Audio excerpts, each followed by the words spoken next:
So the plan is now to disburse the 90 billion euro in two main ways, essentially. So we have foreseen 45 billion for this year and about 45 billion for next year.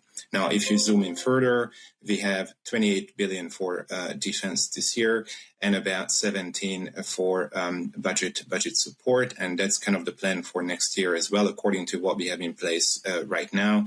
To my knowledge, we have not received any official request to speed this up. What we are focused on instead is to deliver on this plan, and as Paola highlighted yesterday, was a major step forward. So we've made already a lot of progress on the defense front. Out of the 28 billion, we've already allocated 22. So that means that we have approved product schedules amounting to 22 billion euro.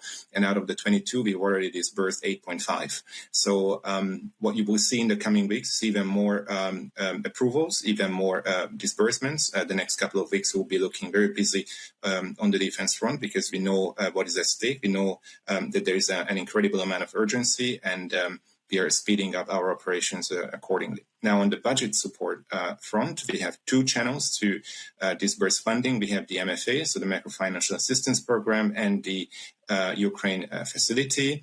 Under the MFA, we've already made a disbursement of 3.2 billion euro, and another one is actually foreseen provisionally for the second part of September, and another one for the end of the year under the MFA. And then specifically on the Ukraine facility, Guillaume can catch you up. Actually, Marcus can catch you up on the latest. So this is the planning. We are doing what we are doing as fast as we can, and once again, to my knowledge, there is no change to the plan. And another element in this equation is the fact that when you put forward the loan, the 90 billion, that was meant to cover 2/3 of Ukraine's needs. The remaining third was supposed to be covered by other allies. So when you look at the picture now, is the Commission satisfied with the work of other allies? Do you consider these 45 billion are fulfilled or close to being fulfilled, or are they nowhere close to being fulfilled? Thank you. Yeah, I think what is very clear is that our contribution is a major one. It plays a major role in getting the funds to Ukraine, but it's not sufficient on its own. That has to be said very clearly, and that is the reason why we take every opportunity to raise this issue with our partners, our like-minded partners, be it in the G7 context or more on an ad hoc fashion bilaterally. So this is a very important question that you raise. We, as Paola says, we are very much focused on delivering our part. We are speeding up the operations as much as we can, and we are very much focused on hitting the targets that we have set together with Ukraine for this year and for the next. But indeed, it's important that other partners, follow suit as well, and this is something that we continuously approach with them in our interactions with them. Could Ukraine use this last disbursement to buy American weapons, maybe interceptors for Patriots? Thank you. Let's recall the rules there. Balázs, go ahead.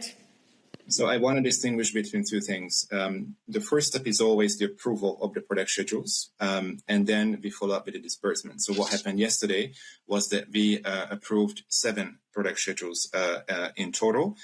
Before we can make the disbursement, the drill, we need to receive the contracts from Ukraine that Ukraine has signed with the respective defense industry operators, analyze those contracts, and then when we have approved them, then we can make the disbursement. Usually this happens very quickly, but first we need to receive the respective contracts, and then we can make the corresponding disbursement. Now, in terms of the content here, it's important to underline that this is the first time under the 90 billion package that we are approving essentially anti-ballistic capabilities. That's a very, very important point that I want to highlight here.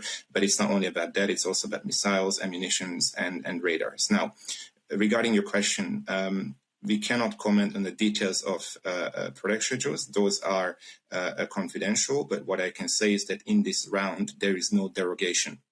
What does that mean? It means that the respective weaponry, military hardware is produced either in the EU or in Ukraine. So there is no derogation in this package.